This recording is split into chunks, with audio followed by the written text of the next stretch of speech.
नमस्कार, बहुत बहुत स्वागत है आपका इंडिया जंक्शन में। मैं हूं आपके साथ पीयूष मणि अवस्थी। योगी सरकार में कैबिनेट मंत्री संजय निषाद और उनकी पार्टी अक्सर चर्चाओं से दूर रहते हैं, लेकिन जालौन में यात्रा के दौरान आखिरकार संजय निषाद ने ऐसा कौन सा बयान दिया जो आने वाले 2027 के विधानसभा चुनाव में योगी सरकार के लिए ही चुनौती बन सकता है। 2024 के लोकसभा चुनाव में मनमाफिक सीट न मिलने के बाद अब 2027 के विधानसभा चुनाव में क्या होगी निषाद पार्टी की अगली प्रेशर पॉलिटिक्स, दिखाएंगे इंडिया जंक्शन की इस रिपोर्ट में संजय की प्रेशर पॉलिटिक्स। केंद्र की मोदी सरकार में सहयोगी दल लोक जनशक्ति पार्टी के नेता चिराग पासवान भले ही केंद्र में मोदी के लिए संकट मोचक बने हों, लेकिन बिहार की राजनीति में प्रेशर पॉलिसी का इस्तेमाल कर रहे हैं। कुछ इसी तरह 2027 के विधानसभा चुनाव में उत्तर प्रदेश में भी भाजपा का सहयोगी दल निषाद पार्टी चिराग के फार्मूले को आजमाता हुआ दिख रहा है। आखिरकार संजय निषाद अब लगातार कार्यक्रमों में अपने वोट बैंक को साधने के लिए कौन सा फार्मूला आजमा रहे हैं? क्या संजय निषाद का मन बीजेपी से भर गया है या फिर 2027 के होने वाले विधानसभा चुनाव में मजबूत हिस्सेदारी के साथ निषाद पार्टी बीजेपी को प्रेशर में लेना चाहती है?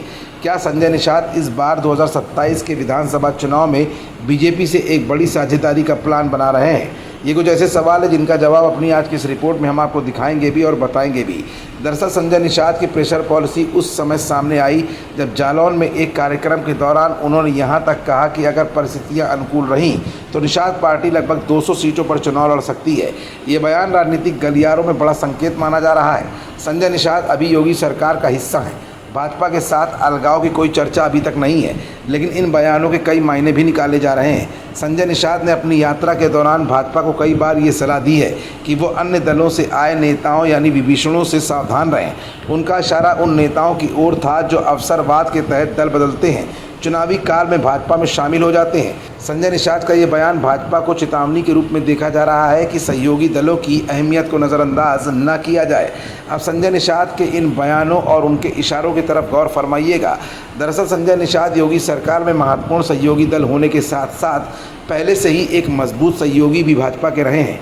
उत्तर प्रदेश विधानसभा की कुल 403 में से निषाद पार्टी के वर्तमान में 5 विधायक हैं। हालांकि संजय निषाद लगातार दावा करते रहे हैं कि राज्य की 200 सीटें निषाद समाज के बाहुल्य हैं।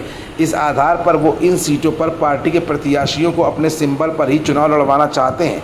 2024 के लोकसभा चुनावों में भी उन्होंने भाजपा से यही मांग की थी, लेकिन उन्हें निराशा हाथ लगी थी।